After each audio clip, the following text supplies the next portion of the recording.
Hey, what is up, YouTube? Jankyygo here. My name is Michael. We're back with the podcast.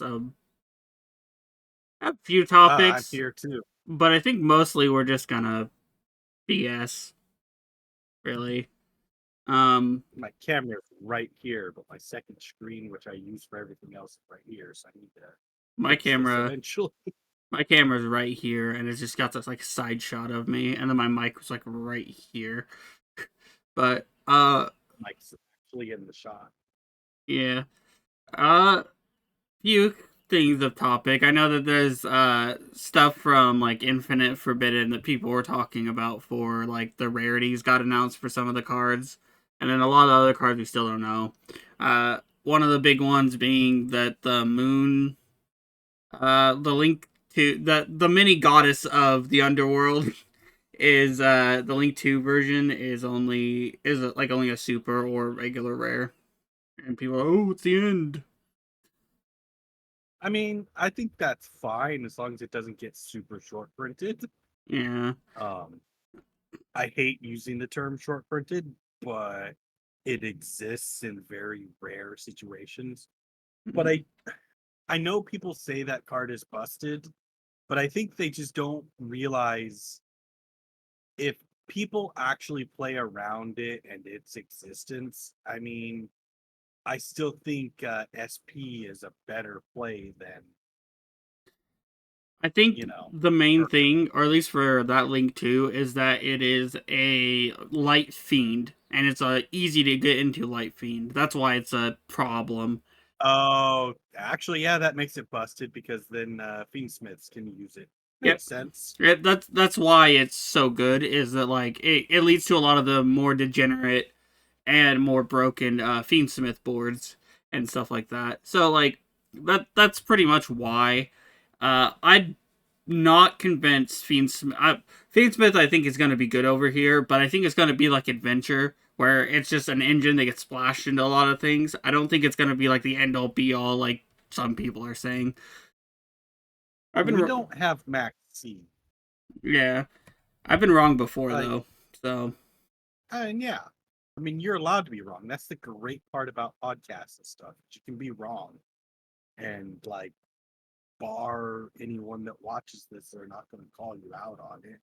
and then I know some people were complaining, and this is more on the price tag thing, is that Molchummy, the AKA the new Maxi, is ultra or is a secret rare, whichever we knew where it was gonna be a secret. Like, come on now, it Max C was a secret, wasn't it? that was like an ultra.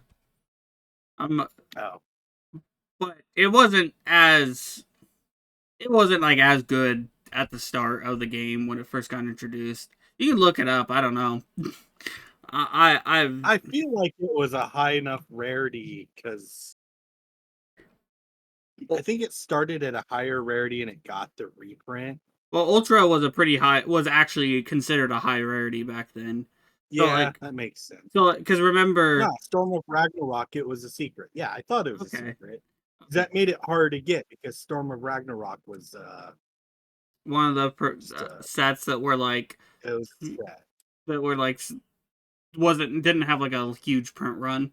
Because I know for a lot of the sets in 5Ds they Gave didn't us have a six. ton. It gave us the legendary six samurais, Yeah. light and darkness dragons. I mean, it gave us powerful things. So there was accessibility in the set itself. Mm. Um, but I think the issue is that Maxi might have been the harder to pull secret at that time because secrets really weren't as guaranteed as they are now.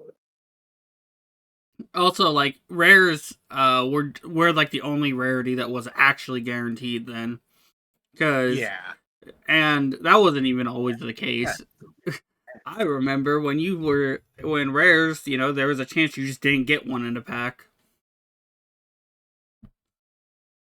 Yeah, there's a lot of interesting things. It was a pretty good set. Mm. Like it gave us some power. Like Forbidden Lance saw some good play, and it was a super.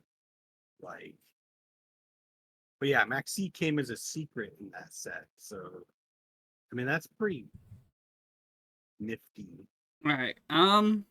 I guess we can get into the main topic of conversation, I guess, which was talking about let's see, talking about how to analyze a board state, like threat assessment, and then trying to remain calm and not letting like a huge board overwhelm you. Because I know that that's a thing that like a lot of more casual people do, and people that haven't played in a long time go, "Oh, Yu-Gi-Oh's a bunch of like eight fucking million negates and blah blah blah and stuff like that." Don't worry, we use the term casual in a very friendly tone. Hmm. If we're ever going to use it in a mean tone, I'll say we will toxic. say toxic casual. Yeah. That's like the term that Michael and I both use for like we don't just go filthy casual. It's more no, you're more casual audience of it. So like if we're trying to be insulting, usually the word will be either toxic, salty, or petty. The three categories I'm part of. Because okay, I guess we could get into it. Toxic casuals are the ones that are like, the Yu-Gi-Oh has to be this way and everything, and if you net deck, you're bad and all this stuff. Casuals are more like, I like playing my pet deck, and I like doing this and stuff like that, and I don't like playing the meta decks, and you know what? That's fine. That's what a good casual does. Or you just play it. A lot of times I fall under casual. Yeah. Or you just like I playing just at like locals. Maybe you don't like regionals or big tournaments or something like that because they're too competitive for it. Like there's like different levels I think to casual. Toxic casuals are the ones that like Yu-Gi-Oh shouldn't take 3 million three shouldn't be this long for a turn and should do this and should be this way and everything. Where I think Yu-Gi-Oh's fine as is. But that's how I classify toxic casual. It's the more casual fan that like also attacks kind of meta players and calls them like meta sheep and stuff like that and blah blah the blah. casual players in Yu-Gi-Oh are the bread and butter of it. They are the ones buying a lot of the sets and stuff, are trading in their more rare cards and stuff Mm. to get other products and everything. Like they are the driving force of Yu-Gi-Oh. Competitive just kind of, That's just like every card utilize game. the market that is built upon casual. That's like You every know, card game though. Card games, I know that like it's hard for people who are in the competitive scene to realize this and who only look at things from a competitive point. But casuals in every card game are the ones that keep the game afloat. It's not the competitive people because the competitive people are only buying either exactly what they need from other card shops. They're not actually helping the company itself. They're just either getting from card shops, online, stuff like that, or they have friends to borrow their cards for them. So, and everything like that. Or they have a whole network of stuff like that. So they're not actually, they're supporting the game by going to the tournaments and paying the entry fees, but they're not like they're not the ones that are like buying packs after packs after packs, which is like what Konami gets all their money from. So, it, you know, they might every now and then get like a pack at Walmart or something like that, or like they still might get like one or two here and there, but they're not like the big ones that the people that just have to buy packs constantly and everything. They're just not them. But back on to I haven't bought back in a long time. I the only product I tend to buy is actually structure decks because I know what's in them, and it's only ones that have good staples. But let's see. Back to our thing about how to assess a board. So like, there's a lots of boards in Yu-Gi-Oh, and we've kind of moved from these negate boards to more resilient boards, ones that like if you destroy the board, stuff floats into other stuff more likely, and they don't have a ton of negates, but there's still things to look out for. And reading the opponent's cards, or at least knowing what they do, will help a lot. And sometimes, if there's a negate on the board, it's not the thing to get rid of immediately. I know that's really weird sounding, but uh, Steph and I were talking about this the other day at locals when paleo frogs were like first a thing over here in the States. everyone at our locals, if they kaiju'd something, I had most of the kaiju's, by the way. I was ahead of the game for, but That's but um, but when they did kaiju, they almost always kaiju'd the toad. I kaiju'd the dupe frog, and that tilted me. it was, and it's correct most of the time, and it was correct a good chunk of the time.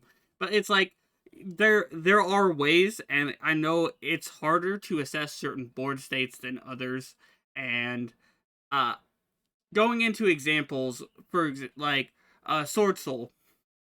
Sword soul on average has like their synchro. It used to have like three synchros. Now it's like two, sometimes three if they get a good hand is what they end on. And it's um T Shao, which is a monster negate, and then their big guy that can banish stuff.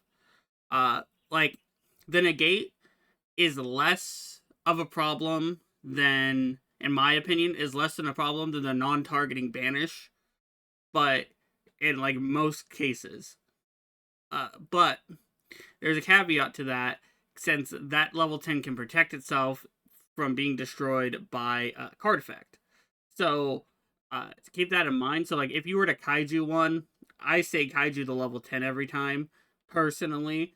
Um, but because there's certain decks that are better at playing through things. So it also comes down to knowing your deck as well.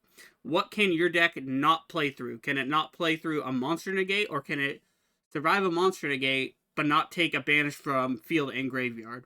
At least in the Sword Soul scenario. So I think that's a big thing, is assessing what your deck can and can't handle. And I know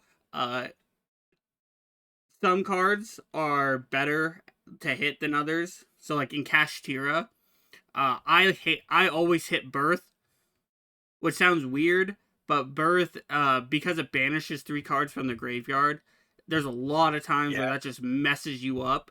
So I I get rid Yeah, I of, think I target that card too yeah. because it just wrecks my day. Like Uh, I mean, we also play there's graveyard also decks. yeah, but there's also when your opponent has negates on the board, sequencing how you play cards is a real important thing because there's one of two ways you can do this. There's one, you can try and bait the negate, which a good control deck player that's trying to counter your strategy won't usually take the bait. So there are little tricks, like if you kind of have a gauge of how good the person seems to be with their negations and their sequencing, you can sometimes go and do what I call false bait, which is where you play the card that you want to not get negated and see if it sticks. Yeah, it's weird because sometimes you can go activate this card and you have like four more cards in your hand or something, and the opponent just goes, huh, yeah, I'll let that resolve. That's got to be the bait. And then it resolves because it doesn't actually do much to their board in breaking it. And then you can sometimes get more plays going like that. But then there are some situations where you just play a card and go, do you have the answer? And then if they do, follow up with another card to try and stop. So you got to pay attention to how your opponent is negating, and you can sequence almost to make them play the game how you want them to. Like there is a little bit of charisma back and forth in negation boards.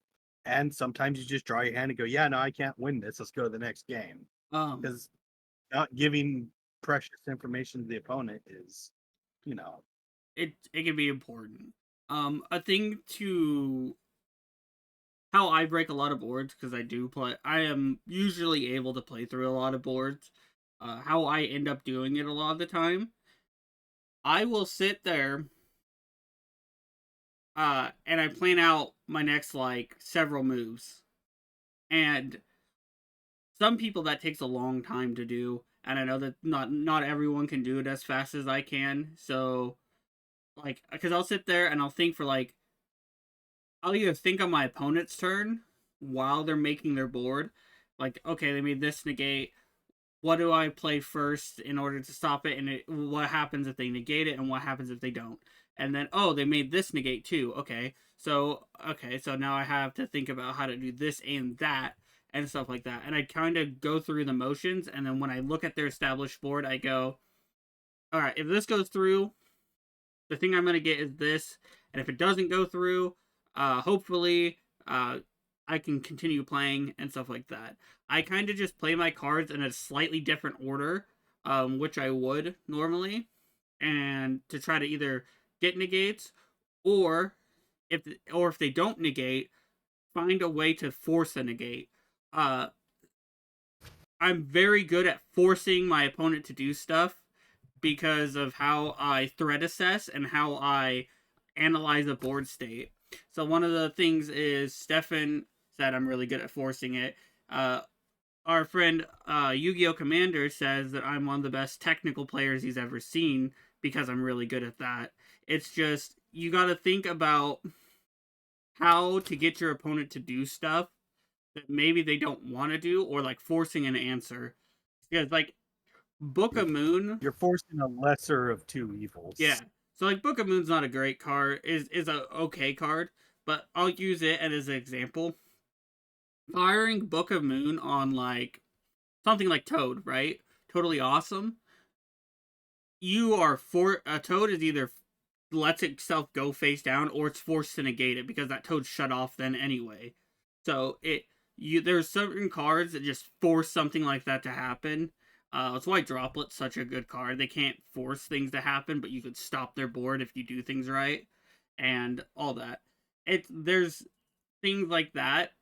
Threat assessing is better for multiplayer and like stuff like Domain. It's a little bit different, but threat assessing also works in single players because you got to threat assess what the best card to get rid of at that time. So like they have a bunch of boss monsters out. What's the best? What goes back to what card is going to hurt my deck the most? So that's my take on it. Um, Trying to force your opponent to play on your level is a lot better, and that's really hard to do, and everything like that. Stefan and I will simplify game states whether we want to or not, It happens. all the It's time. both of us are pushing. Like both of us are pushing the game, and the game state just goes to a stagnated caveman, and it's so simple. Like people walking by will just sit there and go, well, "That's crazy," and it's like, yeah, but this is the worst game of Yu-Gi-Oh at this point because now you're both in basically top draw mode, and your resources are I'm pretty good at top yeah. drawing. Simplified game states are not fun to play in, but then again, they are fun to play in. So I mean, they're very skill intensive. Um, yeah, every single play you make has such an impact. I will say for Domain at least, right? So in Domain you have three other opponents, and threat assessing in Domain is a lot harder and a lot different because like one person is clearly ahead. You and the other players should gang up on them to stop them, right?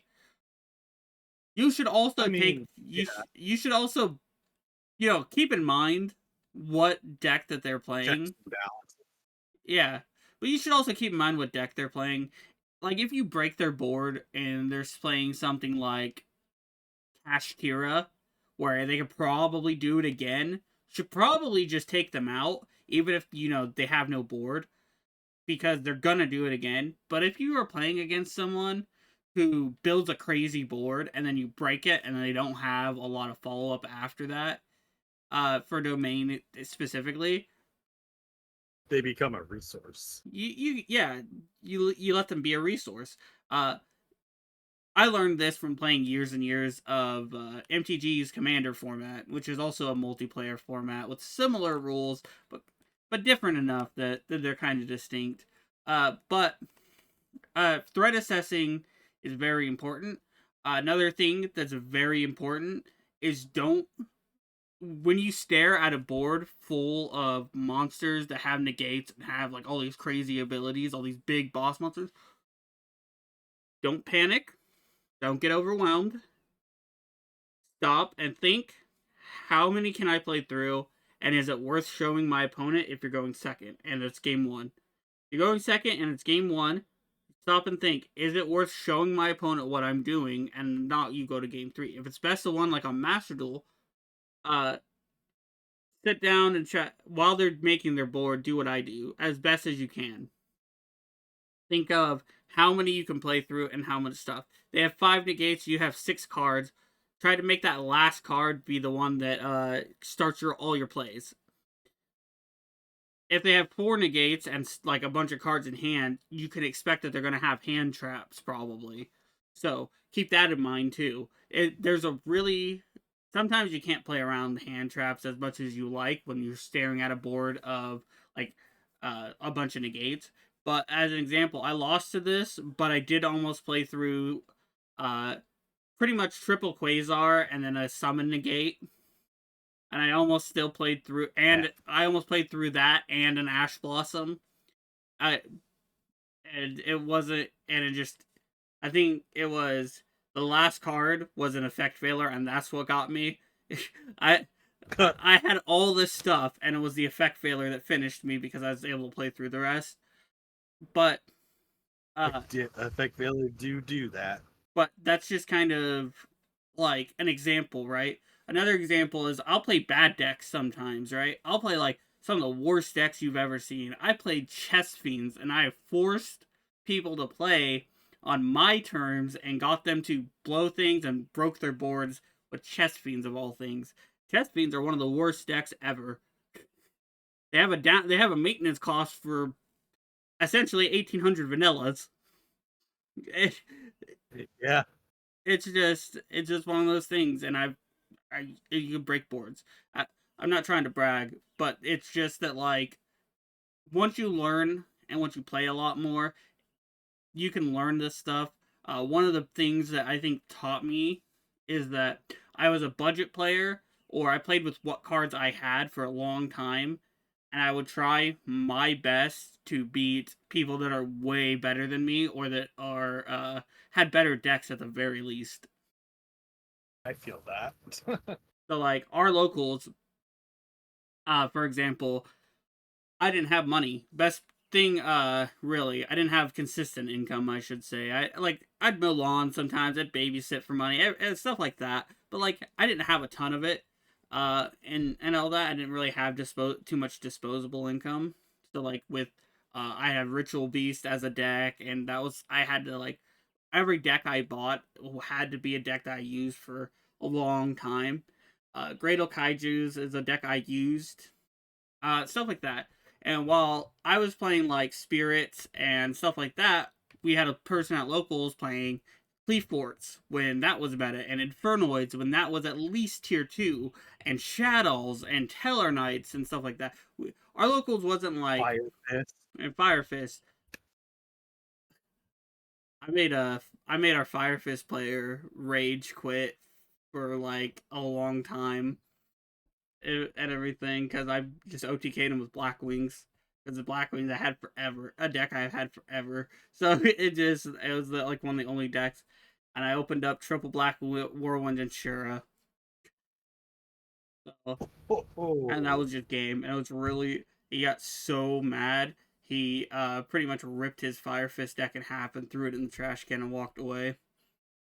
And they came back with it again like a month or two later because he just had that he had enough income to burn on it. But yeah, stuff like that.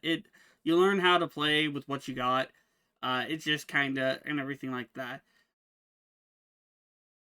I said this once a long time ago, and in like our really old video when our video quality, like our like voice recording was bad.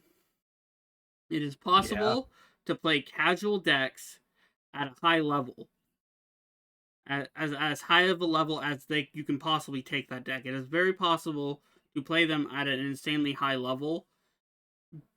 You just have to be able to put in the work. So that's why I don't really have any animosity towards like casual players as someone who's a little bit more on the competitive side. I just think that like uh but yeah, it's stuff like that. Like I played Heraldic I got my Beast. invite with a Paleozoic deck. We hosted a tournament like when we had our own Discord server, and then no one wanted to. It kind of died in general because Uh, the whole point, like the only reason it got any traction was because we were hosting like tournaments, kinda, and Stefan got busy with work, and I just didn't host them. so, uh, Yeah. and then I was like, I don't really want to run a Discord server either. That's another reason. I moderated for one that had like 3,000 people, and I hated it. So I was like, I don't want to get a big Discord server and actually run one. So, uh, but similar stuff, pretty much. It's just like we ran tournaments, and I got like second at ours, and playing like heraldic beasts and stuff, like, and like a bunch of like these decks, because I played it as good as like someone could play those decks. Because once you if you get really good at these decks, you can like sit there and learn, and then and all that. It's I also don't look up spreadsheets, um because but I think spreadsheets do have like a purpose. You just have to be willing to deviate from them, because you're going to encounter situations where they don't work, no matter, and everything like that. So it you kind of have to learn, and stuff like that on the fly. That's pretty much what I'm getting at. Uh, There's another trick I do when I play Yu-Gi-Oh! And it annoys people. Flicking your cards when you flick them. There is a reason I do that. For one, it helps me concentrate because I guess ADHD. And two, there's a trick I learned playing Magic. Probably talk about this every video. Is that sometimes when you look at your hand and you try to assess it,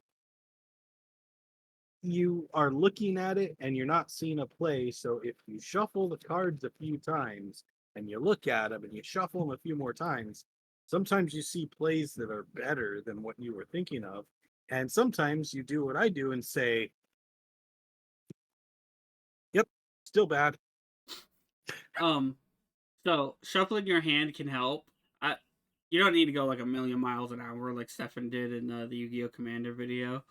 But shuffling your hand can actually help you see other plays. Rearranging your hand, like sometimes what I'll do is I'll shuffle my hand a little bit. I'll rearrange it, sort it by monster, spells, and traps, and everything in my hand, or kind of do like a pattern of monster, spell, monster, trap, monster, stuff like that, or something like that, and everything, and just kind of keep doing that. And then sometimes you can see a lot of plays that you don't always see.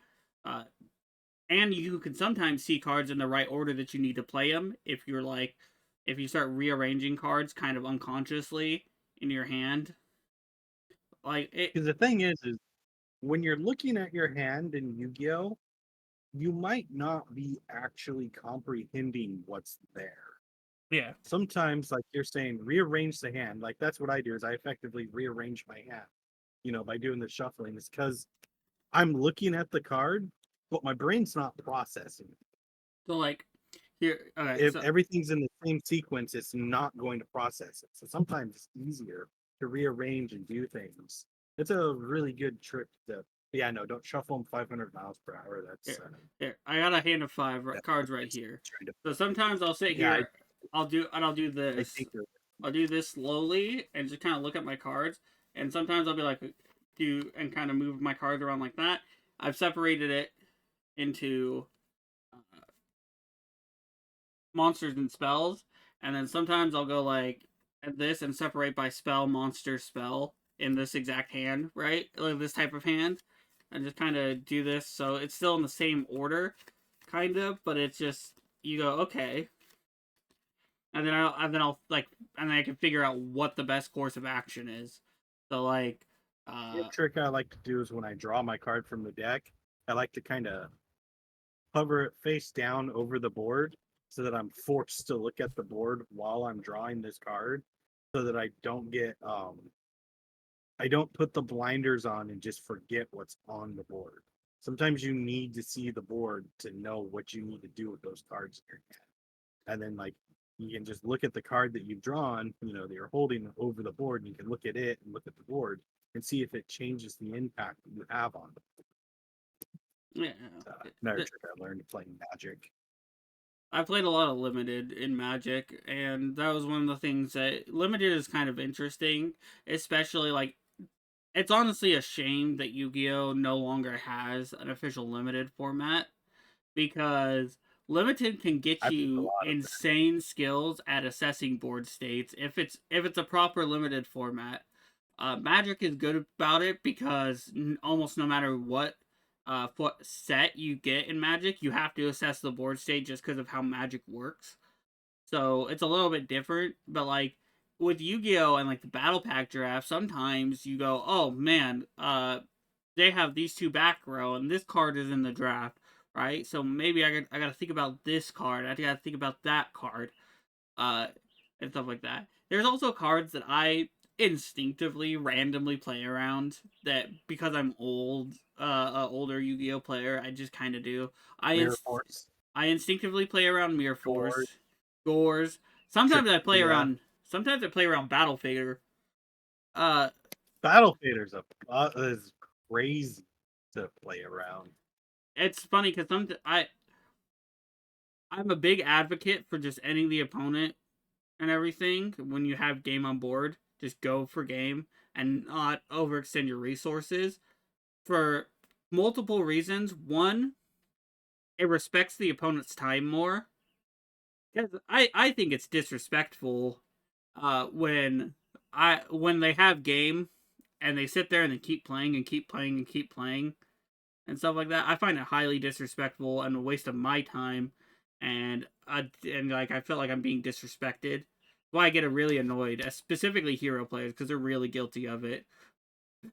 But stuff like that. So I It's understandable if you're squeaking out another negate if they have a card on yeah, the but field. yeah, because well that's But if like it's just an open board and you're a hero player and you can't make any more negates, just go for it. heroes can't make negates. None of all their cards lock them into heroes, and heroes don't have a That's negate. that's what I'm saying is you can't make negates, just go for it. There we go. Refocusing the trying to refocus my camera. It's not happening. Oh well. Uh, there it is. It is on its own this time. Yeah, I think that you should almost always go for get. So that's the first reason. The second reason is, back in the day when torrential tribute saw a lot of play.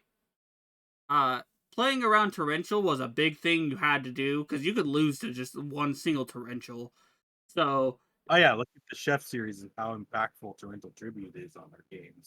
a lot of times I'll have game and I just won't go for it because Stefan will have back row that's not doing anything, and I'll be like, nope. I watched you dance around that Torrential Tribute I had one time. I also watched you dance around a Solemn Judgment.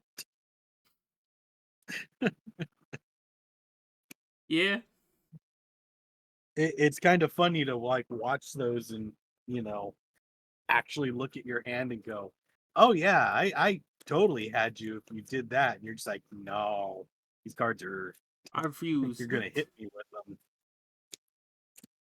Like, which I know it's like pumping our own series thing, but yeah, go watch the Chef series. It's great. The Iron Chef series. Is great. Is that what we're calling it?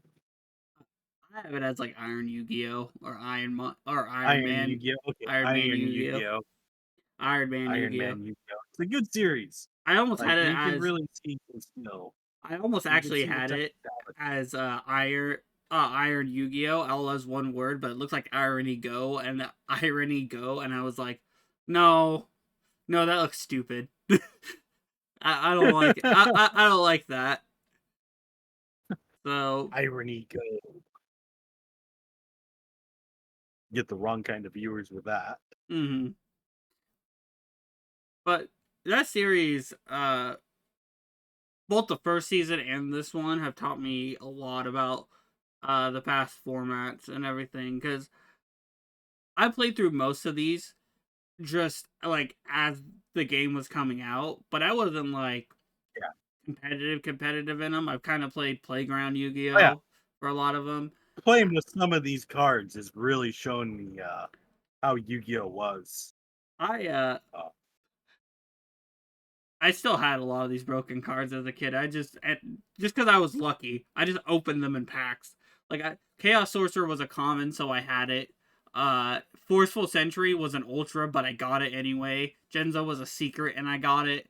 So it's like I was like that kid on the playground. People were like, no, no.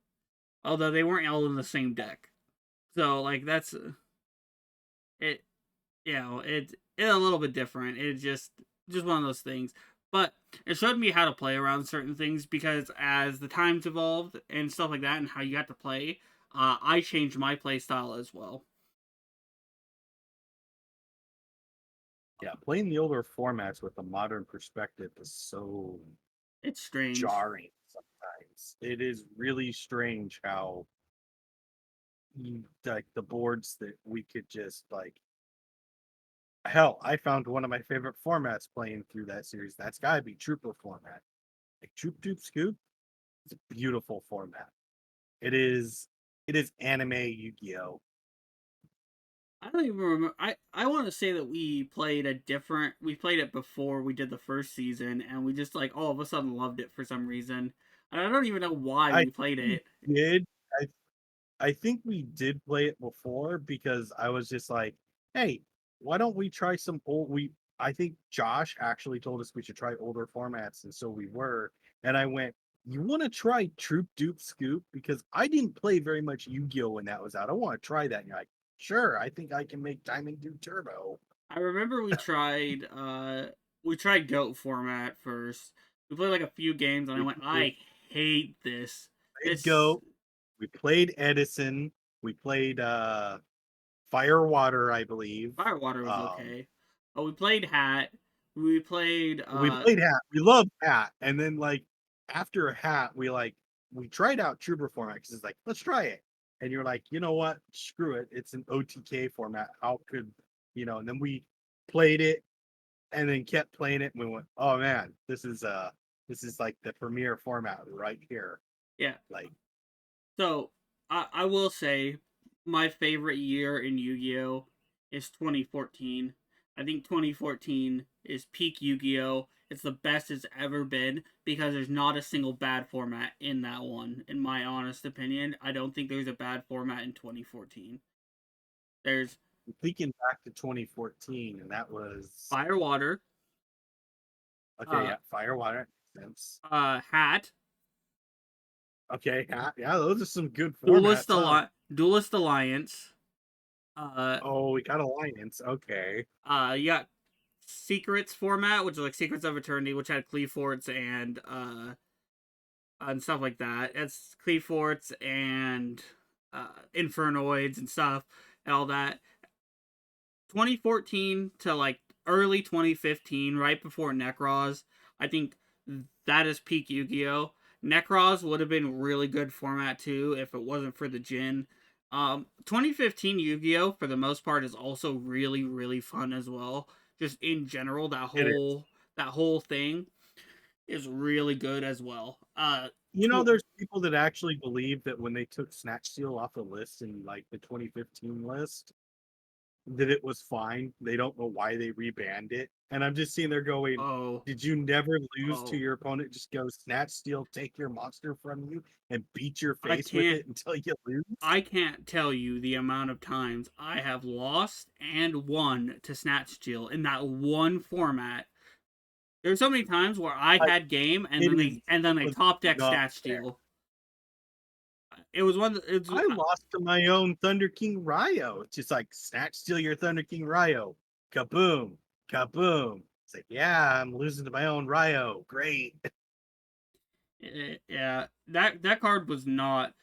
Listen. It was So searchable too.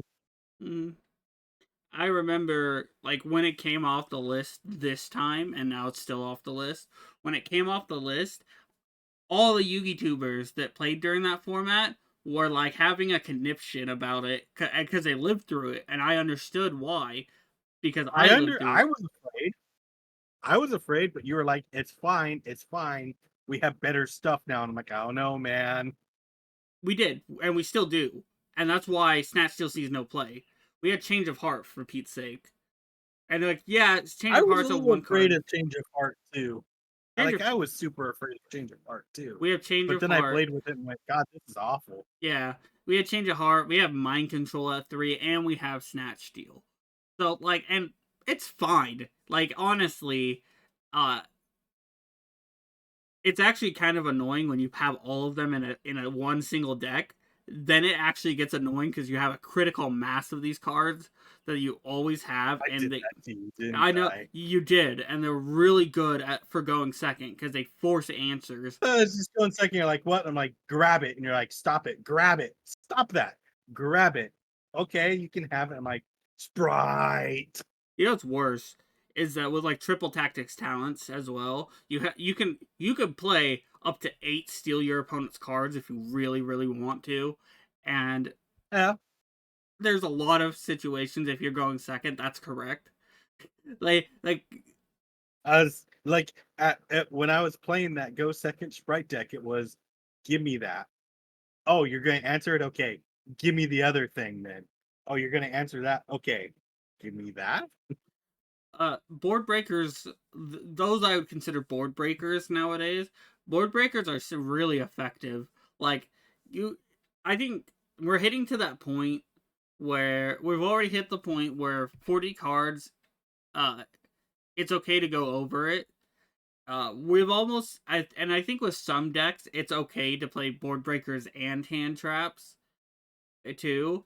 It just depends on the deck. Like Tenpai, I think it's okay to play both, but like it's just because you only need one card, so it just depends. If you're going with second deck, you can play both if you can find the room for it and stuff like that. And I think it's actually quite effective, especially like some of those steel cards, like because they force like I said earlier, they force an answer. Because if not, you got that negate all of a I sudden. have that answer now. Yeah. Now I can 2-for-1 you. Like imagine like stealing Good. someone's and letting it go through and stealing like Appaloosa, right? So if you take someone's Appaloosa with like 3 or 4 materials, the rest of the negates are almost shut off. Yeah, they have to negate that. Yeah, they do. Having Toad and I don't Ooh, know something else. I have a cool Appaloosa trivia for you. Hmm. Um, let's say you took away the text on Appaloosa that said you can only use this effect once per chain. Do you think you could use it more than once per chain if that text didn't exist? With the my instinct would say yes, but with the way you worded it, I'm gonna say no. That's reminder text, basically. Mm. If a card doesn't have a cost like that, and it like does things like that, it can only be activated once per chain. Palooza's effect is basically reminder text, but you can only do that once per chain. It's kind of why with like Dark and Light Dragon it doesn't really need to say that either. The once per chain because it really doesn't have a cost.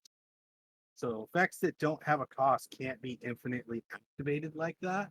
And I think that the only reason we really do that, and it's not a rule that anyone thinks about, is because there's only so many cards that do it, and Konami just straight up doesn't want you to do an infinite loop by just having a card by itself. It's like, no, it doesn't have a cost to it. You can't just keep activating. Uh, it's really funny is that reverse trap with Appaloosa and Lad is really funny Yeah. because reverse trap for the viewers it reverses all like stat changes.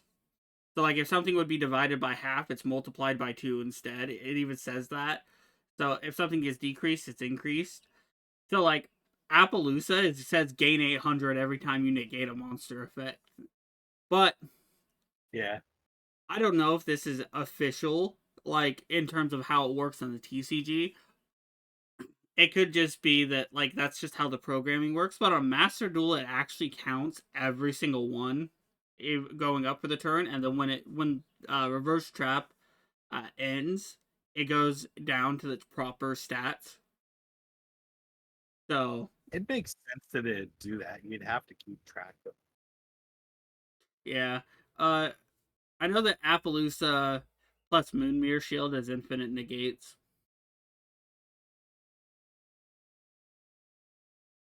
A little fun for infinite. I'll put in air quotes. So like how it works is it resets it. It resets its attack to what it was summoned as at the end of every damage step.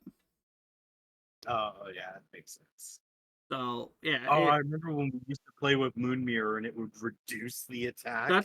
that was like so funny to play I think on. your reaction to that was just so beautiful. It reduces it to make it 100 more. And then you just sat there and you went, that makes sense, I guess. Like yeah, it makes sense, especially if you like reread it. But it's just something you don't think about and everything. But it's really funny. It also works because it does it whatever 100 is high of the higher stat. So like if you got like a soldier of stone or whatever, and attacked into it, you'd lose like 600 attack instead of like 100 or 600 life points instead of 100 because it has higher defense. So it always is whatever stat is the higher plus 100. Uh, there's a lot of really weird rulings with stuff like that. Like the Wicked Avatar, which always has 100 more than everything, but with that plus Moonmere, and as a static ability, what happens? Uh Game state loops a few times and then the judge walks over and removes the card that's causing the most Well, issues. Moonmere Shield only happens one time. That makes sense. So wouldn't it? My instinct would say that Wicked Avatar still wins, but I'm not 100% sure because of how weird some Hopefully. Yu-Gi-Oh If rulings Moon are. Mirror Shield only, if Moon Mirror Shield only works once, then it just sets it to 100, then the Wicked Avatar goes, no, I'm saying it to this. Because like Wicked Avatar, its effect doesn't activate. It always has 100 higher than everything Yeah, else. it's just a background. It's always checking. That card is really funny because I was using like these really broken combos. Like what? Luckily they're banned now, but like like the Phantom Beast Link Monster and Hulk to summon the Wicked Avatar of all things because it shuts off spell and trap cards for the next 2 turns. Like it's randomly like really broken, has like a really broken summon effect, but it's just so bad that the rest of it's so bad that it just like imagine if you could make an Appaloosa with like 4 materials and then tribute 3 other monsters for the Wicked Avatar. You just shut down their whole Yeah, turn. Like I don't know a single deck that could do it. I mean, maybe if you had 5 monster effects, right? Like 5 monsters in your hand, you could do it, and you only need 1 card starter. But like, that's a lot. asking a lot. Like, Like I think Tier could super probably good do it, stuff. but Tier's like the strongest deck ever made. So that's like a different thing. Like full Tier is power the Tier, yeah, tier is the exception, not the rule. not the like. We'll probably not get full power tier for a long time. I don't need full I power don't Tier. see a world where that deck is not busted. I don't need full power Tier elements. I just need Kit Kalos back. Just give me one kit. Like, Just give me Kit Kalos back to 1, and then just the tier limit decks would, even with all the other cards that are like out 1 right now, would absolutely wreck Snake Eyes. And I know this because I destroy Snake Eyes when I play actual pure tier without the paleos and everything. It's just like it's a very easy matchup almost. And the only card that's actually kind of annoying to deal with is their Snake Eyes spell card that puts something in the back row. The rest is pretty easy, but like that's like the only card that's actually like kind of annoying, which is really kind of funny. God. A funny thing that could technically, I've never seen it happen, but I have to I just deep down I know it happened sometime online, and it just no one was recording it because none of them are YouTubers or anything. But because like they put stuff in the spell and traps as continuous spell cards. Someone had to have summoned Hamon off of it, right? Like, they put their monster back and everything. Like, let's say the big Flamberg dragon put something back in the spell and trap zone. You like Battle Fader or something, you save yourself from like getting OTK'd. Someone had to have summoned Hamon, right? Like, it just has to have happened. You gave me exactly what I needed. Here's my Haman. Or like against Crystal Beast, where when they're destroyed, they go to the spell. They count as continuous spells. It's like I wanted it there anyway, you know. Thank you. I wanted. Uh, No, I'm waiting for like the puppet player when we get puppet locked. It new gimmick puppet support happens in Infinite Forbidden, so it it's probably gonna happen. Someone's gonna be puppet lock, and you're like, and the gimmick puppet player's gonna go, cool. I didn't plan on I've summoning been more. waiting since 2006 for this. I just made that number up. I know that that's not true. It's probably like 2012 or 2013 with gimmick puppets. I think it was like 2013 and 2014, like in that area, like late Okay, 2013 okay. or early 2014. I've been waiting forever. We're the meta deck. We always have been. Oh, what's really funny is that Year the zero the, puppet. the gimmick puppets, they don't even like Nightmare. Like even they don't like it. It's just like with the new stuff, it's like cool. You gave me a free body, I guess, but like that's it. Like that's all it does. It doesn't help them. It does all it does is just go, okay, I'm locked in on what my deck has to do now, whether I wanted to or not. I can't go into any generic Even stuff. they don't. They don't. Even they don't like it. That's amazing. It's fun. I mean, you play through it easy. That like it's whatever, but Yeah. it's like they don't play that card at all. And like even though they got a ton of cards that summon things to your opponent's zones or your opponent's side of the field, they do it all at spell speed 1 and everything. So it's not like it's gonna lock them out of anything. You know, Got to play the give and take, man. every time that card is not used for anything fair. By the way, Yeah, it's nothing about it's fair. it's just that card is like that card is one of those cards that are like this reads bad and it is bad, except for the like few situations where it's absolutely busted because it enabled something really stupid. Uh, I'm going to give you this card. Okay. I attack into that card. Now I have to send a spell card from my deck to graveyard. I'll send 7. I'll send another 7. Old Jackpot 7. Hippo Carnival. Jackpot 7. Summon burglars, Hippo Carnival. Creature swap the burglar and just crash the hippos in them. And it's a mandatory Beautiful. effect. They don't get the choice to say no.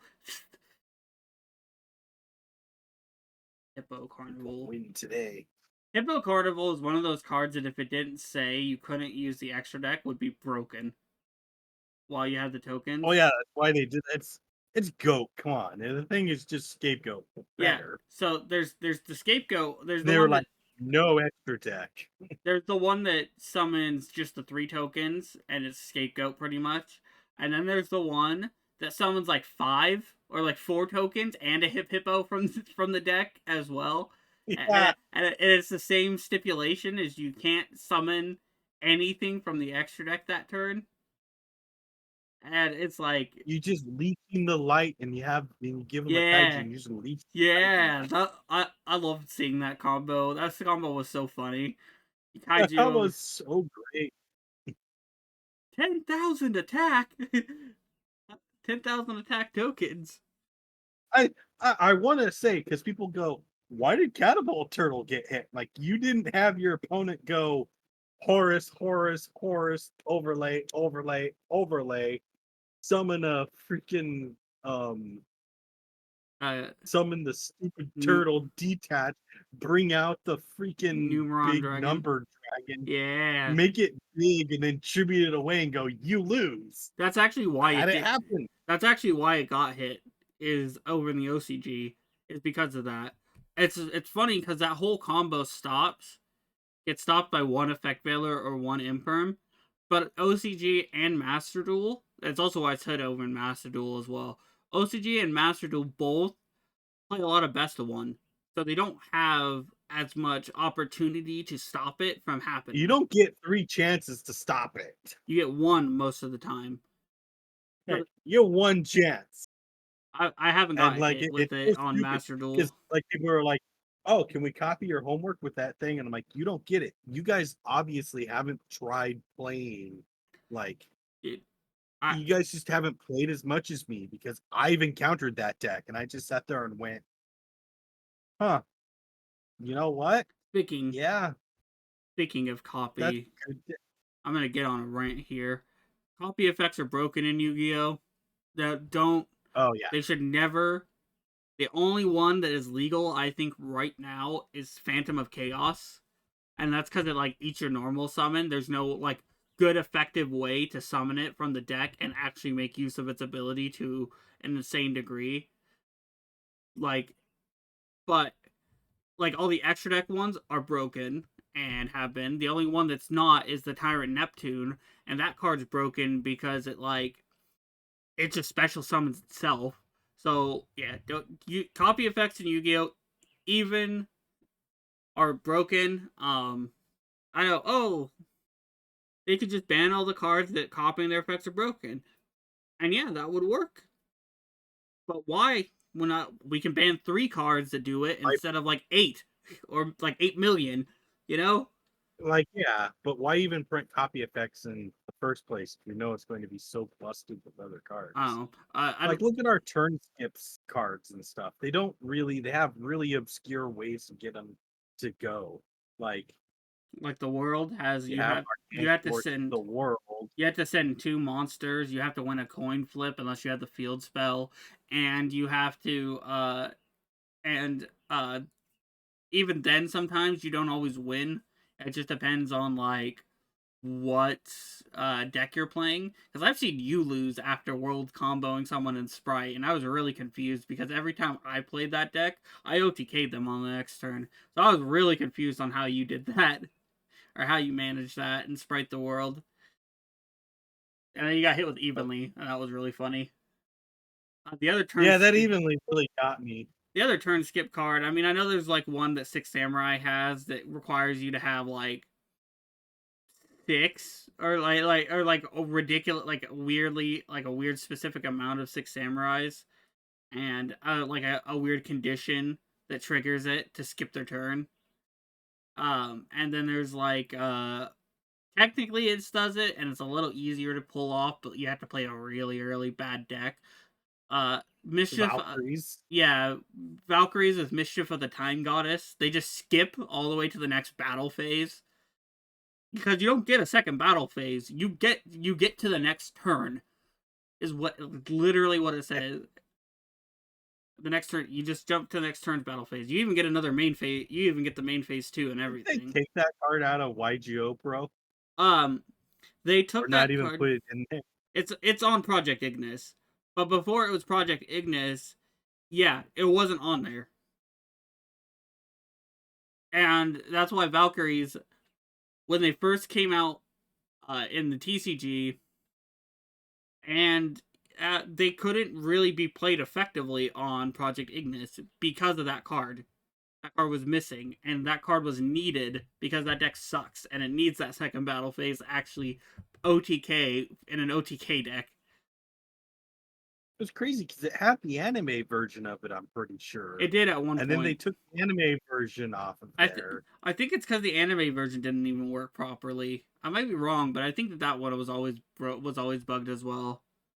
I think that one just lets That you makes have a whole new turn, which is not how the card is supposed to work, like draw phase and yeah. everything.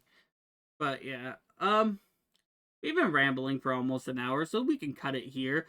Liking, commenting, and subscribing is the best way to support the channel for free. If it is your birthday today, happy birthday, and of course, and as always, have a wonderful day. All day.